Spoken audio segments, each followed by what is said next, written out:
ಗೃಹ ಸಚಿವರಾದ doctor G Parameshwar ಅವರಿಗೆ ಇದೀಗ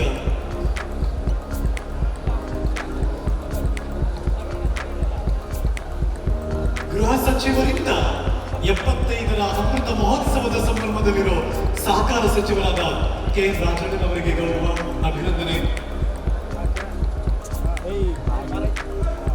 ಇನ್ನು ಈ ಅಭಿನಂದನಾ ಗ್ರಂಥ ಬಿಡುಗಡೆ ಈ ಸಮಾರಂಭದ ಸಮಿತಿಯ ವತಿಯಿಂದ ಸನ್ಮಾನ್ಯ ಗೃಹ ಸಚಿವರಿಗೆ ವಂದನೆಗಳನ್ನು ಸಲ್ಲಿಸಲಾಗ್ತಾ ಇದೆ, ಗೌರವವನ್ನು ಸಮರ್ಪಣೆ ಮಾಡಲಾಗ್ತಾ ಇದೆ. ನಮ್ಮೆಲ್ಲರ ವಂದನೆಗಳು ಗೃಹ ಸಚಿವರಾದ ಡಾಕ್ಟರ್ ಜಿ ಪರಮೇಶ್ವರ್ ಅವರಿಗೆ.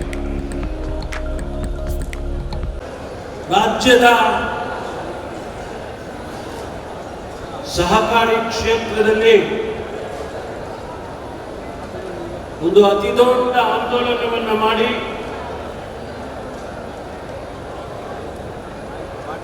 ಪ್ರತಿಯೊಬ್ಬ ರೈತನಿಗೆ, ಬಡವನಿಗೆ ಸಾಮಾಜಿಕ ನ್ಯಾಯವನ್ನು ಒದಗಿಸುವಂತಹ ದೃಷ್ಟಿಯಲ್ಲಿ, ಆರ್ಥಿಕ ಸಬಲೀಕರಣವನ್ನು ಮಾಡುವಂತಹ ದೃಷ್ಟಿಯಲ್ಲಿ ಕೆಲಸ ಮಾಡೋದರ ಜೊತೆಗೆ ಸಹಕಾರಿ ಕ್ಷೇತ್ರ ಒಂದು ಅತಿ ದೊಡ್ಡ ಕ್ಷೇತ್ರವನ್ನಾಗಿ ಬೆಳೆಸಿದಂತ ನನ್ನ ಅತ್ಯಂತ ಆತ್ಮೀಯ ಸ್ನೇಹಿತ, ರಾಜ್ಯದ ಸಹಕಾರಿ ಸಚಿವರು ಮತ್ತು ಇಡೀ ದೇಶದಲ್ಲಿ ಸಹಕಾರಿ ರತ್ನ ಎಂಬ ನಾಮಾಂಕಿತವನ್ನು ಕೂಡ ಪಡೆದು ಇವತ್ತು ಅಮೃತ ಮಹೋತ್ಸವವನ್ನು ಆಚರಣೆ ಮಾಡಿಕೊಳ್ತಾ ಇರತಕ್ಕಂಥ ಸನ್ಮಾನ್ಯ ಕೆ ರಾಜಣ್ಣನವರ ಈ ಕಾರ್ಯಕ್ರಮದಲ್ಲಿ ಉದ್ಘಾಟನೆಯನ್ನ ಮಾಡಿ ನಮ್ಮೊಂದಿಗೆ ಇರ್ತಕ್ಕಂಥ ಅನೇಕ ಯೋಜನೆಗಳನ್ನ, ಕಾರ್ಯಕ್ರಮಗಳನ್ನ ಕೊಟ್ಟು ಲಕ್ಷಾಂತರ ಜನರಿಗೆ ಬಡತನದ ರೇಖೆಯಿಂದ ಮೇಲೆ ಬರ್ತಕ್ಕಂಥ ರೀತಿಯಲ್ಲಿ ಈ ರಾಜ್ಯದಲ್ಲಿ ಕೆಲಸವನ್ನು ಮಾಡ್ತಾ ಇರ್ತಕ್ಕಂಥ ನಮ್ಮೆಲ್ಲರ ಅಚ್ಚುಮೆಚ್ಚಿನ ನಾಯಕ ಶ್ರೀ ಸಿದ್ದರಾಮಯ್ಯನವರೇ, ಕಾರ್ಯಕ್ರಮವನ್ನ ಉದ್ಘಾಟನೆ ಮಾಡಿ ಕಾರ್ಯಕ್ರಮದಿಂದ ನಿರ್ಗಮಿಸಿದಂತ ರಾಜ್ಯದ ಉಪಮುಖ್ಯಮಂತ್ರಿಗಳಾದ ಡಿ ಕೆ ಶಿವಕುಮಾರ್ ಅವರೇ, ಈಗ ತಾನೇ ಆಶಯ ಭಾಷಣವನ್ನು ಮಾಡಿ ಸನ್ಮಾನ್ಯ ರಾಜಣ್ಣನವರ ಬಗ್ಗೆ ಮತ್ತು ತುಮಕೂರಿನ ಇತಿಹಾಸದ ಬಗ್ಗೆ, ತುಮಕೂರಿನ ಅಸ್ಮಿತೆಯ ಬಗ್ಗೆ ಮಾತನಾಡಿದಂಥ ನಮ್ಮೆಲ್ಲರ ಅತ್ಯಂತ ಆತ್ಮೀಯ ಮೇಷ್ಟ್ರು ಶ್ರೀ ಬರಗೂರು ರಾಮಚಂದ್ರಪ್ಪನವರೇ, ಈ ಕಾರ್ಯಕ್ರಮದಲ್ಲಿ ಸಚಿವರುಗಳು ಮಹದೇವಪ್ಪನವರು, ಸತೀಶ್ ಜಾರಕಿಹೊಳಿ ಅವರು, ಚಲುವರಾಮಸ್ವಾಮಿಯವರು, ಕೆ ಎಚ್ ಮುನಿಯಪ್ಪನವರು ಇವರು ಕೂಡ ಭಾಗವಹಿಸಿದ್ದಾರೆ. ನಮ್ಮ ಜಿಲ್ಲೆಯ ಶಾಸಕರುಗಳಾಗಿರ್ತಕ್ಕಂಥ ಮಾನ್ಯ ಜಯಚಂದ್ರ ಅವರು, ವೆಂಕಟರಮಣಪ್ಪನವರು, ಮುದ್ದನ್ಮೇಗೌಡರು, ವೆಂಕಟೇಶ್ ಅವರು, ಎಲ್ಲ ಶಾಸಕರುಗಳು ಕೂಡ ಭಾಗವಹಿಸಿದ್ದಾರೆ. ಸನ್ಮಾನ್ಯ ರಾಜಣ್ಣವರು ಇವತ್ತು 74 ವರ್ಷವನ್ನ ಕಳೆದು 75ನೇ ವರ್ಷಕ್ಕೆ ಕಾಲಿಟ್ಟಿದ್ದಾರೆ. ನಾನು ಪ್ರಪ್ರಥಮವಾಗಿ ಅವರಿಗೆ ಶುಭವನ್ನು ಕೋರ್ತೇನೆ. ಭಗವಂತ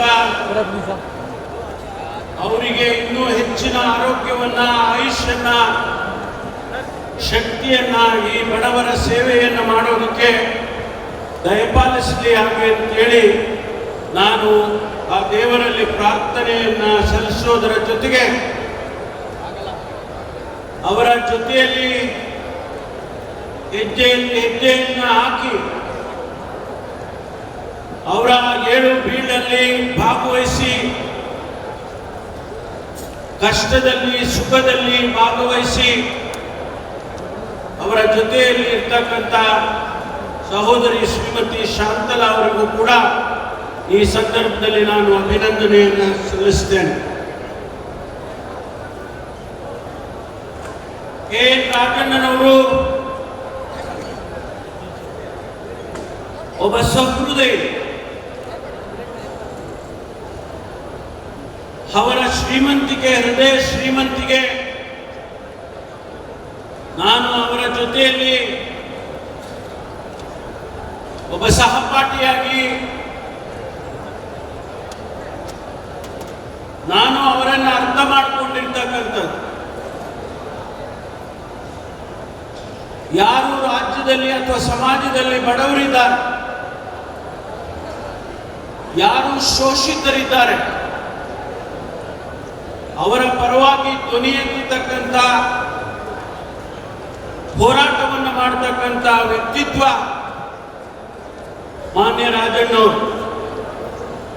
ಬಹುಶಃ ಚಿಕ್ಕಂದಿನಿಂದ ಅದನ್ನು ಅವರು ರೂಢಿಸಿಕೊಂಡು ಬಂದಿದ್ದಾರೆ.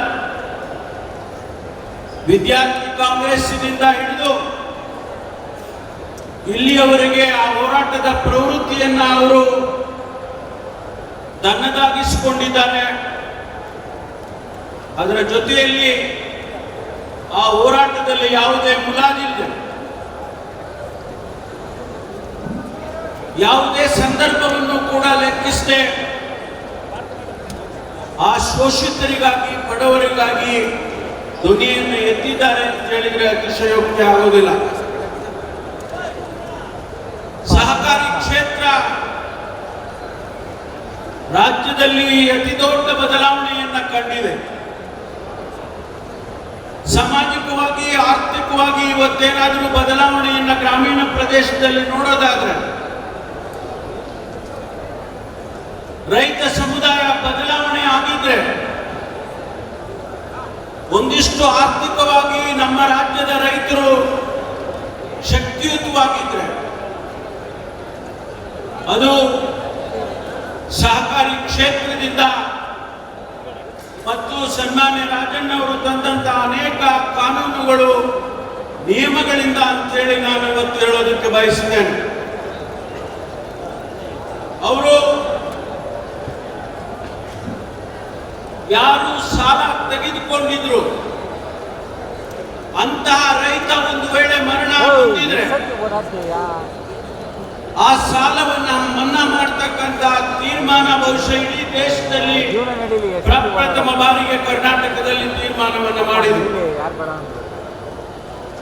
ಯಾರು ಬೀದಿ ಬದಿಯಲ್ಲಿ ವ್ಯಾಪಾರ ಮಾಡ್ತಾರೆ ಅವರಿಗೆ ಸಾಲವನ್ನ ಕೊಡ್ತಕ್ಕಂತ ಅತಿ ಕಡಿಮೆ ದರದಲ್ಲಿ ಬಡ್ಡಿಯನ್ನ ಕಟ್ಟಿಸಿಕೊಂಡು ಅವರಿಗೆ ಸಾಲವನ್ನ ಕೊಡ್ತಕ್ಕಂತ ಅನೇಕ ಕಾನೂನುಗಳನ್ನ, ಬದಲಾವಣೆಗಳನ್ನ ತಂದಿದ್ದು ಸನ್ಮಾನ್ಯ ರಾಜಣ್ಣನವರು. ನಾನು ಅನೇಕ ಸಂದರ್ಭದಲ್ಲಿ ಅವರನ್ನ ಹತ್ತಿರದಿಂದ ಮಾತನಾಡುವಂತಹ ಸಂದರ್ಭದಲ್ಲಿ ಅವರ ಮಾತಿನಲ್ಲಿ ಬರ್ತಕ್ಕಂಥ ಆ ಭರವಸೆಯ ಮಾತುಗಳು ಬಡವರಿಗೆ, ಬಡ ರೈತರಿಗೆ, ಬೀದಿ ಬದಿಯಲ್ಲಿ ವ್ಯಾಪಾರ ಮಾಡತಕ್ಕಂಥವರಿಗೆ ನಿಜಕ್ಕೂ ಕೂಡ ಅನೇಕ ಜನರ ಜೀವನವನ್ನ ಬದಲಾವಣೆ ಮಾಡಿದೆ ಅಂತ ಹೇಳಿದ್ರೆ ಅದು ತಪ್ಪಾಗಲ್ಲ ಅಂತ ಹೇಳಿ ನಾನು ಅನ್ಕೊಳ್ತೇನೆ.